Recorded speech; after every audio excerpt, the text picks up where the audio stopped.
27শে ফেব্রুয়ারি শুক্রবার আমলকি একাদশীর ব্রত, শুক্লপক্ষের একাদশী আমলকি একাদশীর ব্রত। আমলকির কি মাহাত্ম্য সেইগুলো আমরা জানবো। এই আমলকি একাদশীর দিনে আমরা কি কি করব, কি কি করব না, সমস্ত কিছু নিয়ে ভিডিওটা। তো চলুন আমার সঙ্গে। আমলকি একাদশী কবে পড়েছে, এই পালনের সময়সূচি, সমস্ত কিছু বিস্তারিতভাবে বলবো। আমলকি একাদশীর মাহাত্ম্যটা কি এবং এই আমাদের আমলকি একাদশীর বেশ কিছু স্থানের পালনের সময়সূচিও জানবো। পরের দিন সময়ের মধ্যে পালন না সালে একাদশীর কোনো পুণ্যফল লাভ হয় না, সেই জন্য আমরা পরের দিন একাদশীর পালনের বেশ কিছু স্থানের পালনের সময়সূচি একসঙ্গে জানবো এবং একই দিনে এই একাদশী পালন হবে সারা বিশ্বে। আমলকি বৃক্ষ সর্বপ্রথম বৃক্ষ, মহাবিশ্বের সর্বপ্রথম বৃক্ষ হচ্ছে আমলকি বৃক্ষ। সর্বপ্রথম ফুল হচ্ছে পদ্মফুল। ভগবানের মুখের মধ্যে থেকে এক বিন্দু জল থেকে আমলকি বৃক্ষ উৎপন্ন হয়েছিল। এই আমলকি বৃক্ষের মধ্যে নারায়ণ বসবাস করেন, সেই জন্য আমলকি বৃক্ষের মাহাত্ম্য, আমলকি বৃক্ষ দর্শন করলে ওই দিনকে কি কি হয় সমস্ত কিছু নিয়ে ভিডিওটা বলবো। এই আমলকি ফল হচ্ছে আমাদের বিশ্বের প্রথম ফল। এই আমলকি বৃক্ষে কিন্তু ব্রহ্মা বিষ্ণু মহেশ্বর বসবাস করে। এই আমলকি বৃক্ষকে আমরা আদি বৃক্ষ বলে। আমলকি বৃক্ষ যদি দর্শন করা যায় তাহলে ডবল ফল লাভ করা যায়, মানে দুটো গাভীধানের ফল লাভ করা যায়। একটা গাভীধানের ফল দ্বিগুণ, মানে দুটো গাভীধানের ফল লাভ করা যায় যদি আমলকি বৃক্ষকে দর্শন করা যায়।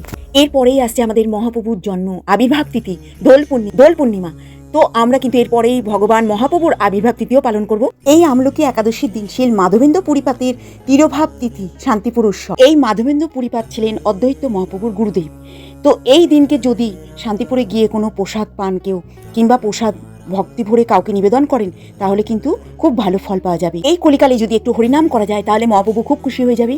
এবং আমরা যদি শান্তিপুরে গিয়ে ওই দিন কীর্তন করতে পারি, কিংবা প্রসাদ পেতে পারি, কিংবা কাউকে প্রসাদ নিবেদন করতে পারি, তাহলে কি শিল মাধবেন্দ্র পুরীপাতের তিরোভাব তিথিতে আমরা কিন্তু শান্তিপুর উৎসবে যেতেই পারি। আমলকি একাদশীর পরের দিন যে দ্বাদশী, সেটা হচ্ছে গোবিন্দ দ্বাদশী।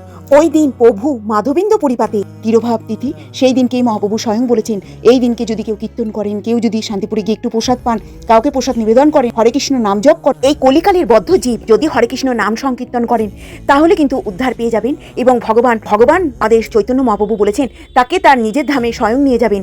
এই একটা সুযোগ কলিকালে শিল মাধবেন্দ্র পুরীপাতে তিরোভাব শুভ তিথিতে আমরা কিন্তু শান্তিপুরে গিয়ে নাম সংকীর্তন করতে পারি, একটু প্রসাদ পেতে পারি, কাউকে নিবেদনও করতে পারি। এই বড় ভগবান বলেছেন যে কি গৃহস্থ, কি ব্রাহ্মণ, কি বৈষ্ণব, যে কোনো কেউ যদি একটু করতে পারে তাহলে ভগবান তাকে নিজের ধামে নিয়ে যাবেন। এটা কিন্তু আপনার আমার কথা নয়, এটা ভগবান স্বয়ং বলেছেন, মহাপ্রভু বলেছেন। কেউ যদি হরিকথা শুনে, কীর্তন করে, একটু প্রসাদ পায়, কাউকে প্রসাদ নিবেদন করেন, তাহলে কিন্তু ভগবান মহাপ্রভু স্বয়ং বলেছেন যে তাকে তার ধামে নিয়ে যায়। শুভ মাধবেন্দ্র পুরীপাতের তিরোভাব তিথিতে যদি শান্তিপুরে গিয়ে এইগুলো করা যায়, ভগবান মহাপ্রভু কথা দিয়েছিলেন কি গৃহস্থ, কি ব্রাহ্মণ এবং কি বৈষ্ণব সকলকে বলেছেন, সুযোগ করে দিয়েছিলেন যে যদি একটু কিছু করা যায় তাহলে কিন্তু ভগবান স্বয়ং তাকে কিন্তু ভগবান ধাম প্রাপ্তি হতে সাহায্য করবে। মহাপ্রভু তার ভক্তদের পার্শ্বদের নিয়ে গিয়ে শান্তিপুরে যখন আলোচনা করছিলেন এবং মাঝখানে মহাপ্রভু বসেছিলেন, দেখে মনে হচ্ছিল চন্দ্র উদয় হয়েছে। মহাপ্রভুকে দেখে মনে হচ্ছিল চন্দ্র উদয় হয়েছে, আর সুন্দরভাবে কীর্তন করছিলেন পার্শ্বদের নিয়ে বসে। এই কলিকালে যদি হরিনাম করা যায় তাহলে মহাপ্রভু তো খুশি হবেন, তার সঙ্গে নিত্যানন্দ প্রভু খুশি, এবং ভগবান ধাম প্রাপ্তি হতে খুব সহজ হয়ে যাবে। তো ভগবান ধাম প্রাপ্তি হতে গেলে ভগবানকে ডাকতে হবে। এই কলিকালে নাম সংকীর্তন, হরে কৃষ্ণ কৃষ্ণ কৃষ্ণ হরে হরে, হরে রাম রাম রাম হরে হরে, জয় শ্রীকৃষ্ণ চৈতন্য প্রভু নিত্যানন্দ, শ্রী অদ্বৈত গদাধর শিবাসাদি গৌর ভক্তবৃন্দ। আমাদের এই নাম সংকীর্তন করতে হবে, সঙ্গে করে নাম সংকীর্তন সকলের এবং সকলকে উৎসাহিত করতে হবে। হরে কৃষ্ণ কৃষ্ণ কৃষ্ণ হরে হরে, হরে রাম রাম রাম হরে হরে, জয় শ্রীকৃষ্ণ চৈতন্য প্রভু নিত্যানন্দ, শ্রী অদ্বৈত গদাধর শিবাসাদি গৌর ভক্তবৃন্দ। শুক্লপক্ষের একাদশী কিছু মাহাত্ম্য, বেশ কিছু স্থানের পালনের সময়সূচি এবং কিছু পৌরাণিক কাহিনী। আমাদের শুক্লপক্ষের একাদশী আমাদের কবে ব্রত পালন করতে হবে? শুক্লপক্ষের আমলকি একাদশীর ব্রত। আমলকি একাদশীর ব্রত যারা স্মরণ করেন তারা পুরো গাভীদানের ফল পান। আমলকি একাদশীর দিনে যারা আমলকি গ্রহণ করেন তারা বহু গাভীদানের ফল পান। তো আমলকি একাদশী কবে ব্রত পালন করতে হবে আমরা সেটাই জানবো।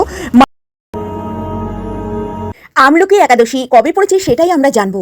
14ই ফাল্গুন 27শে ফেব্রুয়ারি 1432 সাল 2026 সাল শুক্রবার গৌরী একাদশী, আমলকি একাদশীর উপবাস। আর 15ই ফাল্গুন 28শে ফেব্রুয়ারি শনিবার গৌরী দ্বাদশী একাদশীর পারণ ভোরবেলা 5টা 59 থেকে সকালবেলা 9টা 52-র মধ্যে। একাদশীর দিনে যেদিন ব্রত সেই দিনে যদি কেউ আমলকি বৃক্ষ বা গাছের স্মরণ করেন তাহলে গাভী দানের ফল দান করিবেন। সেই আমলকি একাদশীর দিনে কেউ যদি আমলকি বৃক্ষ দর্শন করে দ্বিগুণ ফল লাভ করেন। আর আমলকি একাদশীর দিনে যদি আমলকি ফল কেউ দান করেন তাহলে তার 3 গুণ ফল লাভ করা যায়। তো আমলকি একাদশীর দিনের মাহাত্ম্য প্রচুর। কেউ যদি আমলকি একাদশীর দিনকে আমলকি বৃক্ষকে স্মরণ করেন, একটি গাভী দানের ফল লাভ করেন, এবং আমলকি বৃক্ষকে দর্শন করেন দ্বিগুণ লাভ করেন, এবং আমলকি বৃক্ষের নিচে অবস্থান করেন 3 গুণ লাভ করেন, এবং আমলকি বৃক্ষের নিচে বসে যদি সহস্র গুণ কীর্তন, হরে কৃষ্ণ নামাবলী সমস্ত কিছু করেন এবং ভগবানের নাম স্মরণ করেন, সহস্র গুণ গাবিদানের ফল লাভ করেন। যুধিষ্ঠির বললেন, হে কৃষ্ণ, মহা ফলদাতা বিজয়া একাদশীর কথা শুনলাম, এখন ফাল্গুন মাসে শুক্লপক্ষের একাদশী নামে বিখ্যাত, সেটা আমি অল্প বিস্তর শুনব। শ্রীকৃষ্ণ বললেন, মহাভাগ যুধিষ্ঠির, মাধাত্তা প্রশ্নের উত্তরে মাদাত্তা বশিষ্ঠ এই একাদশীর মহিমা কীর্তন করেছিলেন, আপনার কাছে আমি এখন সেই কথাই বলছি। তো আমি কিন্তু এবার আমলকি একাদশীর মাহাত্ম্য কথাটা আপনাদের সঙ্গে শেয়ার করছি, বা আপনাদের সঙ্গে মাহাত্ম্য কথাটা বলছি, সেটা মনোযোগ সহকারে সকলে শুনবেন। এই একাদশীর নাম আমলকি। একাদশী তিথি সকল অভীষ্ট প্রদানকারী এই ব্রত পালন করার ফলে সমস্ত পাপ বিনষ্ট হয়, সর্বোপরি সর্বসৌভাগ্যের উদার হয়। সর্বোপরি তা ভগবান শ্রীকৃষ্ণের প্রীতি বিধান করেন, তার শ্রী পাদপদ্মের শুদ্ধ ভক্তি লাভ করতে সহায়তা করে। শাস্ত্রে যে 64 প্রকার ভক্তাঙ্গের কথা বলা হয়েছে, তার মধ্যে একাদশীর ব্রত অন্যতম অঙ্গ। সমস্ত ব্রতের মধ্যে শ্রেষ্ঠ, তাই নারী পুরুষ জাতি ধর্ম নির্বিশেষে সকলেই এই পবিত্র একাদশীর ব্রত পালন করা কর্তব্য। একাদশীর ব্রত পালনের জন্য শাস্ত্রে নির্ধারিত বিধিত বিধি নিষেধ আছে, তার সমস্ত বিধি নিষেধের অনুকূলে একাদশীর ব্রত পালন করলে ভগবান নামে ফিরে যাওয়া যায়, তার বহু দৃষ্টান্ত শাস্ত্রে প্রদান করা হয়েছে। শাস্ত্রে নিম্নলিখিত এই সমস্ত দিব্য ঐতিহাসিক কাহিনী, শাস্ত্রের ব্রতের মহিমা নিয়মাবলী সম্বলিত একাদশীর ব্রতের মহিমা গ্রন্থখালী ভক্তি জীবনের পরম সম্পদ, যেটি পাঠ করার ফলে পারমাত্মিক উন্নতি লাভ করার মাধ্যমে অনায়াসী ভগবান নামে ফিরে যাওয়া যায়। স্বয়ং ভগবান শ্রীকৃষ্ণ যুধিষ্ঠির মহারাজের কাছে এই একাদশীর মাহাত্ম্য বর্ণনা করেছেন। হরি বল, হরি বল, হরি বল। নমস্কার, ভগবান ধাম থেকে আমি আবার একটা নতুন ভিডিওর সঙ্গে আপনাদের সঙ্গে চলে এলাম। আছেন সকলে, ভালো আছেন তো? আমরাও ভগবানের আশীর্বাদে একরকম ভালো আছি। আমার সঙ্গে একটু ধৈর্য ধরে কষ্ট করে লাস্ট অবধি থাকবেন, তাহলে আপনারা সমস্ত কিছু জানতে পারবেন। তো আপনারা এই আমলকি একাদশীর মাহাত্ম্য ব্রত কথাটা এবার শ্রবণ করুন। চলুন আমার সঙ্গে। এই ভগবান ধামে সকলকে স্বাগত। তো চলুন, এবং কিছু পৌরাণিক কাহিনীও আলোচনা করব এখানে। এবার একাদশীর আমি মাহাত্ম্য ব্রত কথাটা আপনাদের সঙ্গে শেয়ার করছি। যুধিষ্ঠির বললেন, হে কৃষ্ণ, মহাফলদাতা বিজয়া একাদশীর কথা শুনলাম, এখন ফাল্গুন মাসে শুক্লপক্ষের একাদশী যে নামে বিখ্যাত তা বর্ণনা করুন। শ্রীকৃষ্ণ বললেন, মহাভাগ যুধিষ্ঠির, মাধাত্তা প্রশ্নের উত্তরে মাধাত্তা বশিষ্ঠ এই একাদশীর মহিমা কীর্তন করেছেন, আপনার কাছে আমি তা সেই কথাই বলছি। এই একাদশীর নাম আমলকি। বিষ্ণুলোক প্রদানকারী রূপে এই একাদশী বিশেষভাবে মহিমান্বিত। একাদশী বৃক্ষের তলায় রাত্রি জাগরণ করলে সহস্র গাবিদানের ফল লাভ হয়। হে পাণ্ডুনন্দন, পূর্বে ব্রহ্মা রাত্রিতে দিন প্রলয় উপস্থিত হলে স্থাবর জঙ্গলমহ দেবতা, অসুর, রাক্ষস সবকিছু বিনাশ হয়, তখন সেই ভগবান কারণ সমুদ্রে অবস্থান করেন। তাই মূর্খপদ্ম থেকে চন্দ্রবর্ণের এক বিন্দু জল ভূমিতে পড়ে, সেই জলবিন্দু থেকে একটি বিশাল আমলকি বৃক্ষের উৎপন্ন হয়। এই বৃক্ষের স্মরণ মাত্র গোদানের ফল দর্শনে তাহার দ্বিগুণ এবং তার ফলাভক্ষণে 3 গুণ ফল লাভ হয়। এই বৃক্ষে ব্রহ্মা, বিষ্ণু আর মহেশ্বর সর্বদা অবস্থান করেন। প্রতিটি শাখা প্রশাখা ও তার পাতায় ঋষি, দেবতা, প্রজাপতিগণ বাস করেন। এই বৃক্ষকে সমস্ত বৃক্ষের আদি বলা হয়, তা পরম বৈষ্ণব রূপে বিখ্যাত। এতবে এই শ্রেষ্ঠ ব্রত সকলের পালনীয়। এখন এই ব্রত একটি অদ্ভুত ঐতিহাসিক ইতিহাস আপনার কাছে বর্ণনা করছি। প্রাচীনকালে বৈদিক নামে এক প্রসিদ্ধ নগর ছিল। ওই নগরে চৈত্ররথ নামে এক রাজা রাজত্ব করতেন। চন্দ্রবংশীয় পাশবিন্দুক রাজার পুত্ররূপে তিনি জন্মগ্রহণ করেন। তিনি অত্যন্ত শক্তিমান ও ঐশ্বর্যশালী ছিলেন। শাস্ত্র জ্ঞানেও তিনি ছিলেন সুনিপুণ্য। তার রাজ্যের সর্বত্র মনোরম আনন্দমুখর এক দিব্য পরিবেশ লক্ষ্য করা যেত। প্রজারা ছিলেন বিষ্ণু ভক্তি পরায়ণ, সকলেই একাদশীর ব্রত পালন করতেন। তার রাজ্য কোনো অভাব অমঙ্গল ছিল না। এইভাবে প্রজাদের নিয়ে রাজা চৈত্ররথ সুখে দিন যাপন করতে থাকেন। এক সময় ফাল্গুনী শুক্লপক্ষের দ্বাদশ যুক্ত আমলকি একাদশী তিথি সমাগত হওয়ায় রাজ্যের সকলে এই ব্রত পালনে সংকল্প করলেন। ওই দিন প্রাতঃস্নানের পর প্রজাদের নিয়ে রাজা ভগবান বিষ্ণুর শ্রী বিষ্ণুর মন্দিরে যান। সেখানে সুবাসিত জলপূর্ণ কলস, ছত্র, বস্ত্র, পাদুকা এবং রত্ন, পঞ্চরত্ন ইত্যাদি দিয়ে সাজিয়ে স্থাপন করেন। তারপর ধূপ দীপ দিয়ে যত্ন সহকারে মুনি ঋষিদের দ্বারা শ্রী পরশুরাম মূর্তি সমন্বিত আমলকির পুজো করেন। হে পরশুরাম, হে রেণুকায় সুখবদর, হে ধাত্রী, হে পাপ বিনাশিনী আমলকি, তোমাকে প্রণাম, অঘ্র জল গ্রহণ করো। এইভাবে দিনে যথাবিধ পূজা এবং স্তবস্তুতি নিত্যগীত করে রাজা ভক্তি ভরে সেই বিষ্ণু মন্দিরে রাত্রি জাগরণ করতে লাগলেন। এমন সময় দৈবযজ্ঞে একটি ব্যাধ সেখানে উপস্থিত হয়। পূজার সামগ্রী সহ বহু ব্যক্তিকে একত্রে জাগরণ করতে দেখে সেই কৌতূহলক্রান্ত হলো। সে ভাবল, এই সব কি ব্যাপার। বিষ্ণু মন্দিরে প্রবেশ করে সে বসে পড়ল। কলসের উপর স্থাপিত বিষ্ণু মূর্তি দর্শন করল। ভগবান বিষ্ণু একাদশীর মাহাত্ম্য সে মনোযোগ সহকারে শুনল। সারাদিন ওই ব্যাধ কিছুই আহার করেনি। এইভাবে ক্ষুধায় কাতর হয়ে সে রাত্রি জাগরণ করল। পরের দিন প্রজাসহ রাজা নগরের দিকে যাত্রা করলেন। সেই ব্যাধও তার গৃহে ফিরলেন। এইভাবে এক সময় ব্যাধের মৃত্যু হলো। একাদশীতে রাত্রি জাগরণ ব্রত প্রভাবে সেই ব্যাধ পরবর্তী জন্মে এক রাজ্যের অধীশ্বর রূপে নিযুক্ত হলো। জয়শ্রী নামে এক নগরী ছিল। সেখানে বিদুরথ নামে এক রাজা বাস করতেন।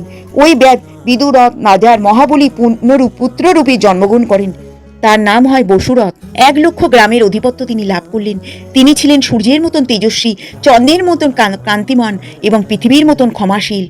বিভিন্ন সদ্গুণে ভূষিত বসুরথ পরম বিষ্ণু ভক্তি পরায়ণ হন। এই মহাদাতা রাজা একবার শিকার করতে গিয়ে পথ ভুলে যান। গভীর জঙ্গলের মধ্যে ক্ষুধায় পীড়িত হয়ে তিনি ক্লান্তবশত শুয়ে পড়েন। এক সময় কতগুলি পর্বত নিবাসী স্বেচ্ছা রাজার কাছে এসে নানাভাবে উৎপীড়িত করতে থাকেন। রাজাকে তাদের শত্রু মনে হয়, তারা তাদের হত্যা করতে চেয়েছিলেন। পূর্বে রাজা আমাদের পিতা পুত্র সবাইকে মেরে ফেলেছেন, আমাদের গৃহছাড়া করেছে, এই রকম বলতে বলতে স্বেচ্ছারা রাজাকে হত্যা করতে উদ্যত হলো। তারা বিভিন্ন অস্ত্রশস্ত্রে তাকে আঘাত করতে থাকে, কিন্তু আশ্চর্যের বিষয় তাদের সকল প্রচেষ্টা ব্যর্থ হয়। রাজার কোনো ক্ষতিই তারা সাধন করতে পারেনি। তখন রাজার শরীর থেকে নানা অলঙ্কার ভূষিতা এক পরমা সুন্দরী স্ত্রী এবং মূর্তি আবির্ভূতা হন। মহাশক্তিধারিণী ওই নারী অল্প সময়ের মধ্যে সকল পাপী স্বেচ্ছকে নিধন করিল। রাজার নিদ্রাভঙ্গ হল। এই ভয়ানক হত্যাকাণ্ড দেখে রাজা অত্যন্ত বিস্মিত হলেন। তিনি বলতে লাগলেন, আহা, আমার শত্রুদের হত্যা করে কে আমার প্রাণ রক্ষা করিল? এমন কৃপালু কে আছে? আমি তার প্রতি কৃতজ্ঞ প্রকাশ করছি। এমন সময়ে দৈববাণী হলো, ভগবান কেশব ব্যতীত শরণাগতকে রক্ষা করার আর কে আছে? তিনি শরণাগত পালক। দৈববাণী শুনে তিনি ভক্তিযুক্ত চিত্রে গৃহে ফিরলেন। তারপর প্রজাসহ মহাসুখে ইন্দ্রের মতো নিকণ্ঠ রাজ্য ভোগ করতে লাগলেন। বশিষ্ঠ বললেন, হে রাজন, যে মানুষ এই পরম উত্তম আমলকি একাদশীর ব্রত পালন করেন তিনি নিঃসন্দেহে বিষ্ণুলোক প্রাপ্ত হন। হরি বল, হরি বল, হরি বল। হরে কৃষ্ণ কৃষ্ণ কৃষ্ণ হরে হরে, হরে রাম রাম রাম হরে হরে। আমি একাদশীর মাহাত্ম্য কথাটা আপনাদের সঙ্গে শেয়ার করলাম। এবার আমি একাদশীর বেশ কিছু স্থানের পারণের সময়সূচি একই সঙ্গে প্রদান করছি। আমরা ফেব্রুয়ারি মাসের 27 তারিখে যেহেতু একাদশীর ব্রত পালন করছি, শুক্রবারের দিনকে গৌরী একাদশী, আর আমরা পারণটা সারবো 28শে ফেব্রুয়ারি শনিবারের দিনকে। তো মায়াপুরের পারণের সময়সূচি 28শে ফেব্রুয়ারি 5:59 থেকে 9:52, ইম্ফলের সময়সূচি 5:38 থেকে 9:30, গুয়াহাটির পারণের সময়সূচি 5:47 থেকে 9:39, কলকাতার পারণের সময়সূচি 5:58 থেকে 9:52, ভুবনেশ্বরের সময়সূচি 6:07 থেকে 10:02, পাটনার সময়সূচি 6:13 থেকে 10:06, কাঠমান্ডুর পারণের সময়সূচি 6:29 থেকে 10:20, চেন্নাইয়ের পারণের সময়সূচি 6:25 থেকে 10:22, নাগপুরের পারণের সময়সূচি 6:35 থেকে 10টা, বৃন্দাবনের পারণের সময়সূচি 6:44 থেকে 10:36, দিল্লির পারণের সময়সূচি 6:47 থেকে 10:38, হায়দ্রাবাদের পারণের সময়সূচি 6:35 থেকে 10:30, ত্রিবাদ্যমের পারণের সময়সূচি 6:36 থেকে 10:35, কম্বো সময়সূচি 6:23 থেকে 10:23, ব্যাঙ্গালোরের পারণের সময়সূচি 6:36 থেকে 10:33, মুম্বাইয়ের পারণের সময়সূচি 6:58 থেকে 10:53, আহমেদাবাদের সময়সূচি 7:02 থেকে 10:55, উদামপুরের পারণের সময়সূচি 6:58 থেকে 10:47। বেশ কিছু স্থানের পারণের সময়সূচি একই সঙ্গে বললাম। সকলে নিষ্ঠার সহিত 27 তারিখে একাদশীর ব্রত পালন করবেন। 28 তারিখে পালনের সময়ের মধ্যে পালনটা সারবেন, না হলে কোনো পুণ্যফল লাভ হয় না। হরে কৃষ্ণ। ভগবানের টাচে থাকবেন, এবং কি করে ভগবানের টাচে থাকবেন অল্প বিস্তর আপনাদের সঙ্গে শেয়ার করে দিই, তাহলে বুঝতে পারবেন। ভগবানের টাচে একাদশী 3 দিন অতি অবশ্যই থাকবেন। নিরামিষ আহার গ্রহণ করবেন, যারা বৈষ্ণবভক্ত তাদের জন্য নয়, নিরামিষ আহার গ্রহণ করবেন। এবং একাদশীর দিনকে অতি অবশ্যই যারা নির্জলা পারবেন নির্জলা করবেন, যারা না পারবেন 12টা অবধি থাকবেন, এবং 12টা অবধি না থাকতে পারলেও তারা সারাদিন ফলমূল আহার গ্রহণ করতে পারেন। তো আপনারা কিভাবে কি খাদ্য তালিকায় কি রাখবেন একাদশীর দিনকে ভগবানের সেবায়ও দেবেন, ফল নিজেরাও নেবেন। ভগবানের সেবা হয়ে গেলে সেই ফলটা নিতে পারেন। তো ফল সমস্ত রকমের নিতে পারেন, এবং বাদাম সমস্ত রকমের, কাজু বাদাম, কাঠবাদাম, পেস্তা, আখরোট, চীনাবাদাম, দুধ জাতীয় সমস্ত রকমের দ্রব্য নিতে পারেন, ছানা নিতে পারেন, দই নিতে পারেন, এবং সন্দেশ করে নিতে পারেন, এবং আলু দিয়ে সবজি, আলু, কাঁচকলা, পেঁপে নিতে পারেন। তো এই সবজির মধ্যে এগুলো আপনারা একাদশী দিন অতি অবশ্যই রাখতে পারেন। তো আপনারা সূর্যমুখী তেল এবং গাওয়া ঘি দিয়ে রান্নাটা করবেন। তো আলু ভুনা, আলুর পায়েস এবং আলু ভাজা, নারকেলের নাড়ু, এই সবজিগুলো আপনারা খাদ্য তালিকায় রাখতে পারেন। তো একাদশীর দিন গেল, এবং পরের দিনকে আপনারা আর সমস্ত রকমের শরবত নিতে পারেন, আখের গুড়ের শরবত, আখের রসের শরবত, এই শরবতগুলো আপনারা নিতে পারেন। সমস্ত রকমের জুসের, ফলের রসের শরবত নিতে পারেন, এবং এগুলো আপনারা নিতে পারেন। আর পঞ্চামৃত অভিষেক ভগবানকে করাতে পারেন, ফলের রস দিয়ে করাতে পারেন। এবং পঞ্চামৃত অভিষেকের মধ্যে অতি অবশ্যই দুধ, দই, ঘি, শক্কর, মধু দিয়ে দেবেন, কচুনা দিয়ে দেবেন, দিয়ে ভগবানকে পঞ্চামৃত অভিষেক প্রতি একাদশীতে করাতে পারেন, এবং একাদশীর দিন আগের দিন পরের দিন করাতে পারেন।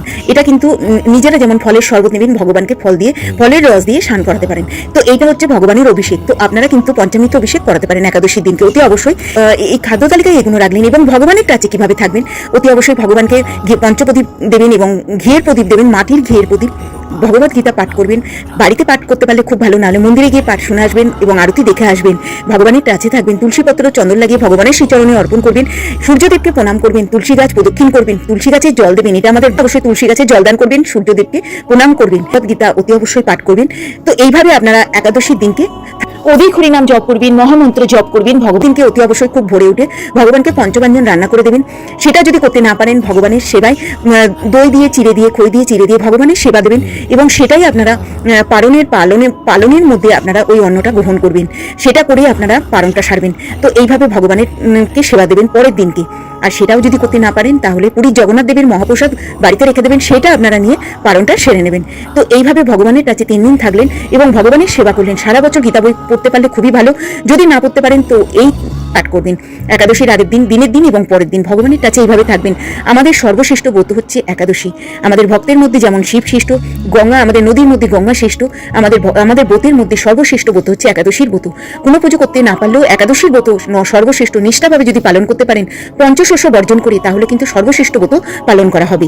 তো সর্বশ্রেষ্ঠ ব্রত শ্রী চৈতন্য মহাপ্রভু সদবা জননী সচিমাতা দেবীকে এই ব্রত পালন করতে অনুরোধ করেছিলেন যে মা, তুমি একাদশীর ব্রত পালন করো। একাদশী তিথিতে নিরস্ত উপবাস থাকাই সেহ, কিন্তু যারা উপবাস করতে একবারে পারে না, অসমাপ্ত থাকে, তারা একাদশীর প্রসাদ রূপে অল্প পরিমাণ ফল, আলু, সবজি, দুধজাত দ্রব্য খাদ্য গ্রহণ করতে পারে। সারাদিন হরিভক্তি এবং সঙ্গে ভগবানের নাম, গুণ, লীলাদি শোভন এবং ভগবদ্গীতা পাঠ এবং একাদশীর মাহাত্ম্য শ্রবণ করা একান্ত কর্তব্য। রাত্রি জাগরণ, হরিকথা শ্রবণ, একাদশীর ব্রত পালনের সময় পরনিন্দা, পরচর্চা, মিথ্যা ভাষণ, ক্রোধ, দুরাচরি সম্পূর্ণভাবে নিষিদ্ধ। একাদশী তিথিতে ধান, গম, জব, ভুট্টা, সরিষা জাতীয় খাদ্য, যাবতীয় বস্তু এই খাদ্যের মধ্যে অবস্থান করে। একাদশী তিথিতে পাপ এই পঞ্চশস্যর ভিতরে অবস্থান করে বলে এই পঞ্চশস্য বর্জন করতে নিষেধ করছে, যে এই একাদশীর দিনে পঞ্চশস্য বর্জন করতে, না হলে নতুবা কোনো ফল লাভ হয় না। তো একাদশীর দিনে পরক্রিয়া বর্জন, মিথ্যা ভাষণ এবং নেশা জাতীয় কোনো দ্রব্য নেওয়া বর্জনীয় একাদশীর দিনে। তো একাদশীর দিনে সাধুসঙ্গ এবং ভগবানের সেবা, ভগবানের কাছে থাকাটাই সব থেকে ভালো। একাদশীর পারণ মন্ত্র: একাদশং নিরাহার ব্রতে নানেন কেশব, প্রসিদ সুমুখ নান জ্ঞান সৃষ্টি পদ্মভব। এর অনুবাদ হচ্ছে, হে কেশব, আমি আপনার কৃপা দৃষ্টিতে নিরাহারভাবে একাদশীর ব্রত পালন করছি। কৃপাপূর্বক আমার উপর আপনার করুণাময় জ্ঞান সৃষ্টি প্রদান করুন। এবার আমি একাদশীর সংকল্প মন্ত্রটা বলছি। একাদশং নিরাহার স্থিতা অহম অপরহানি ভোক্ষামি পুণ্ডরীকাক্ষ শরণা মে ভবচ্যুত। অনুবাদ হচ্ছে, হে পুণ্ডরীকাক্ষ, হে অচ্যুত, আমি একাদশীর উপবাস পূর্ব পরের দিন আহার করিব। আপনি আমার মোহিত কৃপা দৃষ্টি, আপনি আমার উপর করুণাময় দৃষ্টি, জ্ঞান দৃষ্টি প্রদান করুন। পালনের সময়সূচির মধ্যে যদি পালন না করা হয়, তাহলে একাদশীর কোনো পূর্ণ ফল লাভ হয় না। তো আপনারা একাদশী পালনের সময়সূচির মধ্যে পালনটা সেরে নেবেন।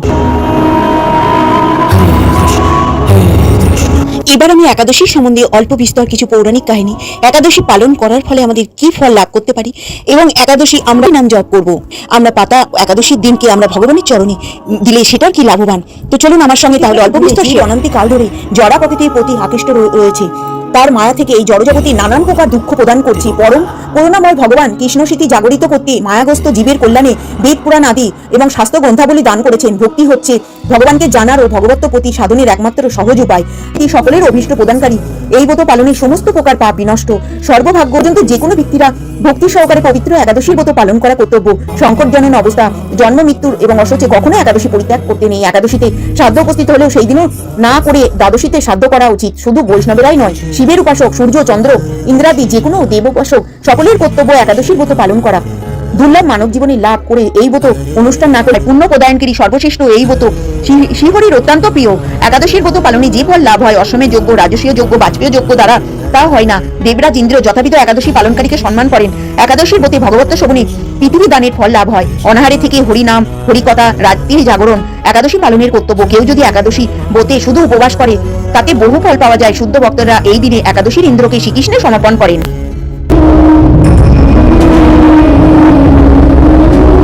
একাদশীতে শস্য মধ্যে সমস্ত পাপ অবস্থান করে, তাই চাল, ডাল, আটা, ময়দা, সুজি, সরিষা জাতীয় খাদ্য বর্জনীয়। একাদশীর দিনে বর্জন করা উচিত। নির্জলিত প্রসাদ হিসেবে গ্রহণ করতে পারেন ধান, জব, ভুট্টা, চাল, সরিষা। এইভাবে আপনারা পঞ্চশস্য বর্জন করে সোয়াবিন তেল অবশ্যই বর্জনীয়।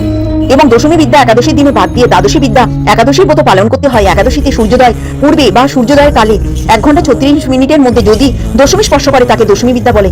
জেনে পরের দিনকে একাদশীর ব্রত পালন করতে হয়। মহাদ্বাদশী আগমন হলে একাদশীর উপবাস ব্রতটি মহাদ্বাদশীতেই করতে হয়। একাদশীর ব্রত করে পরের দিন উপযুক্ত সময়ে শস্য জাতীয় প্রসাদ গ্রহণ করে পালন করতে হয়। শাস্ত্রবিধি না মানলে, নিজের মন করা একাদশীর ব্রত করলে কোনো ফল হয় না। দৈব বশত যদি কখনো একাদশী ভঙ্গ হয়ে যায়, তবে ক্ষমা করে ভিক্ষা করে পুনরায় ব্রত পালন করা যেতে পারে। আমি একাদশীর সম্বন্ধে অল্প বিস্তার আপনাদের সঙ্গে শেয়ার করলাম। একাদশী অনুসারে মাসের শুক্ল কৃষ্ণপক্ষের একাদশতম চান্দ্র দিন প্রতিটি একাদশীর সময় চাঁদের অবস্থান অনুসারে নির্ণয় করা হয়। এটি হিন্দু ধর্মের বৈষ্ণব সম্প্রদায়ের মধ্যে জনপ্রিয়ভাবে পালিত হয়। অনুগামীরা উপবাস করে বিষ্ণুর উদ্দেশ্যে উপাসনা করে। বছরে সাধারণত 24টি একাদশী থাকে এবং কখনো কখনো অধিবর্ষে 2টি একাদশীও হয়। তো ভাগবত পুরাণ বিষ্ণুর ভক্ত এই একাদশী পালনের কথা উল্লেখ রয়েছে। একাদশী পুণ্যতিথি হিসাবে হিন্দু ধর্মে একাদশীর উপবাস প্রাথমিক উদ্দেশ্য হল মন ও শারীরিক ইন্দ্রগুলির উপর নিয়ন্ত্রণ লাভ করা, আধ্যাত্মিক উন্নতির দিকে পরিচালিত করা। এছাড়া উপবাসের সাথে যুক্ত বেশ কিছু স্বাস্থ্য উপকারিতা রয়েছে। তো আমরা কিন্তু সমস্ত একাদশী যদি পালন করতে না পারি, বেশ কয়েকটা একাদশী আছে, সেই একাদশীগুলো যদি আমরা পালন করতে পারি আমাদের একাদশীর পুণ্য ফল লাভ পাওয়া যায়। সকলে যদি একাদশী সমস্ত 12 মাসে আমাদের যে 24টা একাদশী আছে সেগুলো যদি আমরা পালন করতে না পারি, আমরা কিন্তু কয়েকটা একাদশী, উত্থান একাদশী, 500 একাদশী এবং আমরা কিন্তু ভীম একাদশী এবং পাণ্ডবা নির্জলা একাদশী আর শয়ন একাদশী, এই একাদশীগুলো যদি পালন করা যায় তাহলে কিন্তু সর্বশ্রেষ্ঠ একাদশীর ফল লাভ হয়। তো যারা সমস্ত একাদশী পালন করতে পারবেন না তারা কিন্তু এই কটা একাদশী পালন করতে পারবেন। তো তার মধ্যেই আজকে আমি যে একাদশীটা নিয়ে এসেছি সে পক্ষে যে সমস্ত পালন করা অত্যন্ত কঠিন, যা সুখে সামান্য অল্প খরচে কষ্টে সম্পাদন করা যায় অথচ মহাফল প্রদান করে সমস্ত শাস্ত্রে সারস্বরূপ, সেই ধর্মই কলিযুগের মানুষের পক্ষে করা সেও। এই সংসারে একাদশীর মতন পবিত্র আর কোনো ব্রত নেই।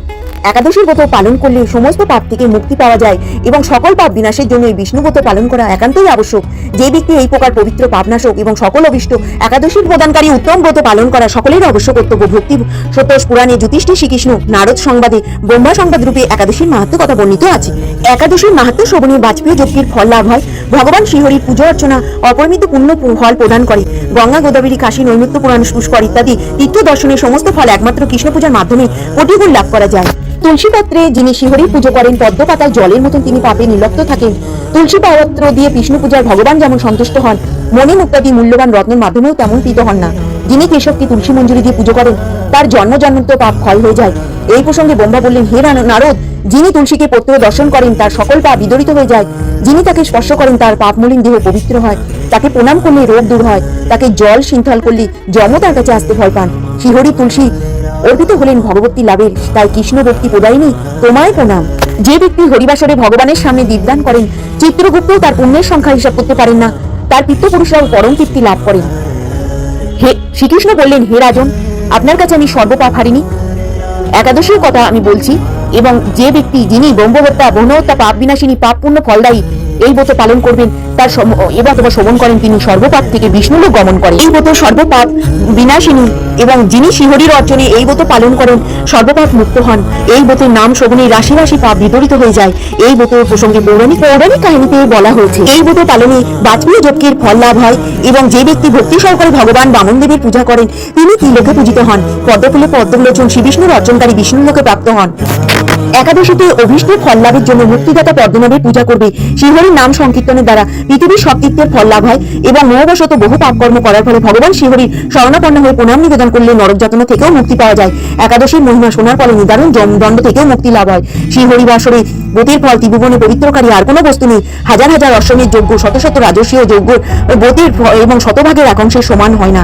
এই ব্রত পালনে স্বর্গবাস হয়, মুক্তি, দীর্ঘায়ু, আরোগ্য এবং সুপত্নী, বন্ধু প্রভৃতি অনায়াসে লাভ করা যায়। একাদশী তিথি হলো সকল সুখের আধার, সৃষ্টি প্রদানকারী, পরম মঙ্গলময়। বেশ কিছু স্থানের পারণের সময়সূচি, কবে পড়েছে একাদশী আমি এবং কেন পালন করবেন, কেন করবেন না, বেশ কিছু পৌরাণিক কাহিনী নিয়ে একাদশীর কিছু এখানে কথা বললাম। তো আমি এই পর্যন্তই রাখলাম। সকলে ভালো থাকবেন, সুস্থ থাকবেন। আবার একটা নতুন ভিডিওর মাধ্যমে চলে আসবো। নমস্কার।